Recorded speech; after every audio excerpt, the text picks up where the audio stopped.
standar pelayanan minimal. Karena setiap warga berhak hidup dalam derajat kesehatan yang layak dan mendapatkan layanan kesehatan yang bermutu, maka pemerintah Indonesia menetapkan landasan pelayanan kesehatan yang disebut Standar Pelayanan Minimal atau SPM di bidang kesehatan. SPM ini menjadi acuan bagi Dinas Kesehatan dan Puskesmas dalam menyelenggarakan pelayanan kesehatan. SPM juga menjadi acuan DPRD ketika membuat dan menentukan kebijakan anggaran, juga bagi stakeholder lainnya seperti program kinerja USAID Papua ketika berpartisipasi dalam pembangunan kesehatan.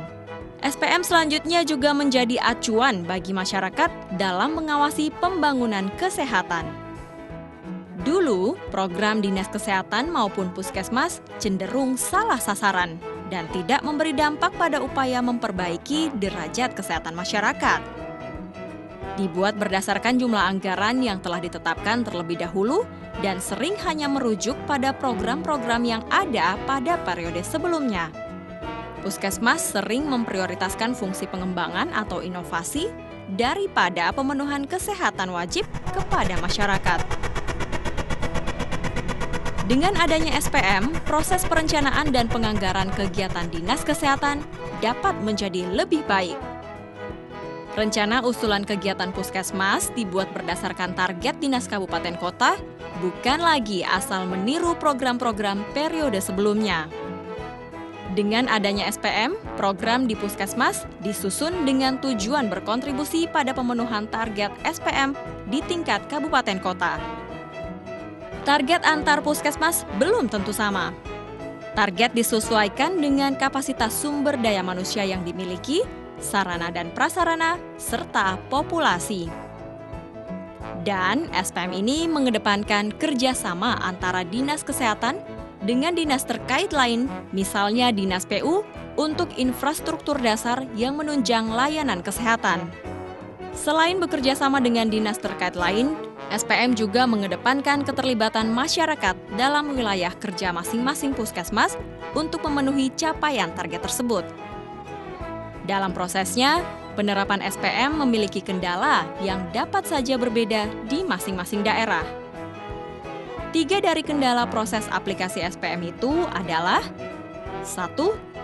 Identifikasi kesenjangan terhadap target SPM. Target 100%, pencapaian 70%, nilai kesenjangan 30%. 2. Identifikasi penyebab kesenjangan sebagai dasar perumusan program alternatif. 3. Menentukan program prioritas. Untuk mengatasi hal ini, dilakukan kegiatan costing SPM.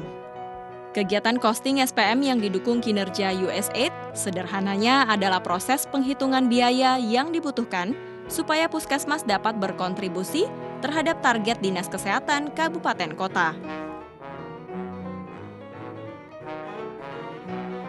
Proses costing SPM dilakukan melalui sejumlah lokakarya dan FGD yang dihadiri oleh Bapeda, Dinas Kesehatan, Puskesmas, dan kelompok-kelompok masyarakat peduli kesehatan. Lewat proses costing SPM, yaitu proses identifikasi kesenjangan, penyebab kesenjangan, program prioritas, perkiraan biaya yang diperlukan, dan indikasi sumber pembiayaan, para pendukung kepentingan menyepakati program prioritas dan biaya yang akan dialokasikan untuk menerapkan SPM kesehatan tersebut. Hasil costing SPM kemudian melalui proses konsultasi publik untuk memperoleh dukungan atau partisipasi pelaksanaan dan pemantauan. Tahap berikutnya adalah integrasi hasil costing. Program prioritas yang dirancang untuk didanai lewat APBD Kabupaten Kota diintegrasikan ke dalam dokumen perencanaan dan penganggaran daerah, khususnya perencanaan dan penganggaran di Dinas Kesehatan. Sedangkan prioritas yang dirancang untuk didanai sumber lain diusulkan kepada institusi atau pihak yang berwenang atas sumber pendanaan tersebut. Upaya penerapan SPM di Papua selama kurang lebih 1,5 tahun kini mulai menampakkan beberapa hasil. Antara lain, 1. Isu pencapaian SPM sudah menjadi semacam isu bersama antara Dinas Kesehatan, Puskesmas, dan masyarakat. 2. SPM menjadi acuan kinerja Dinas Kesehatan dan Puskesmas. 3. Perencanaan dan penganggaran lebih berorientasi kinerja. 4. Dengan komitmen perencanaan SPM dan perbaikan metode perencanaan, sejumlah puskesmas berhasil mencapai target pelayanan minimal di masing-masing wilayahnya.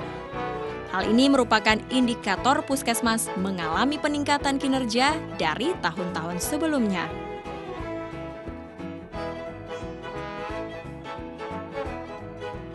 Dengan komitmen tinggi dan kolaborasi antar pihak, bukan hanya Dinas Kesehatan dan Puskesmas, namun juga dinas terkait dan masyarakat yang peduli atas kesehatan masyarakat Papua, penerapan standar pelayanan minimal di Papua seharusnya menjadikan program-program yang direncanakan berorientasi hasil, lebih kreatif, inovatif, tepat sasaran, dan mendapat dukungan dari masyarakat di wilayah masing-masing, sehingga pemenuhan hak kesehatan bisa dilakukan lebih terarah dan maksimal.